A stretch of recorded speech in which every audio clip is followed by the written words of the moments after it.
Okay, so stranded at Aroma Beach area. We're nearing the destination, ladies and gentlemen, but there's a big problem. The problem is the water.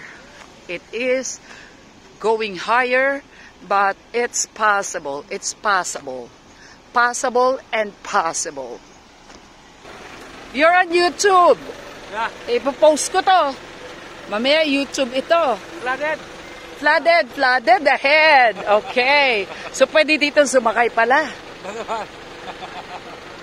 So okay, so the flooding, it's about the situation that if you are a low car, you won't be able to cross.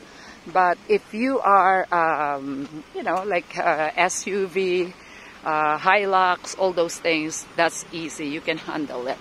So for now, let me just be, because the situation is getting worse in my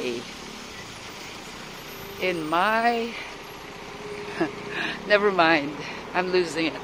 So that flooding caused this massive traffic, ladies and gentlemen. And look here.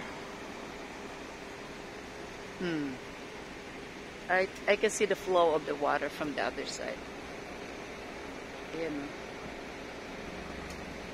And the sad part is, it looks like it's going to rain again. See the clouds there? There's plenty of rain. So the flooding is gonna happen again while our car is on standby. I'm just here. Okay, so this is the condition. This is where the baha is. Okay, so bumaba naman na pala ang tubig. Mababa na po. Oh, kanina mataas talaga.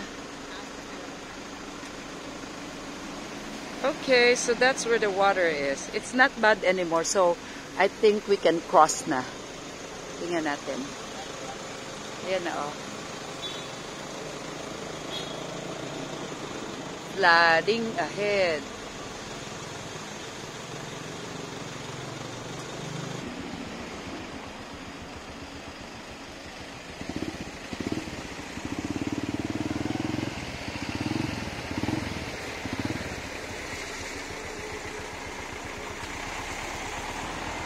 Here you go.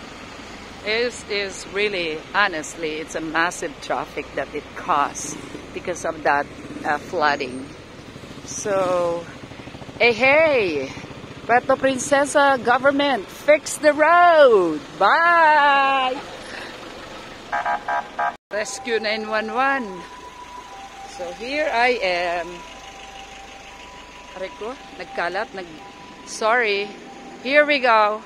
This is our ride. We're leaving. This Fortuner is going to cross the river. The rain is gonna come again.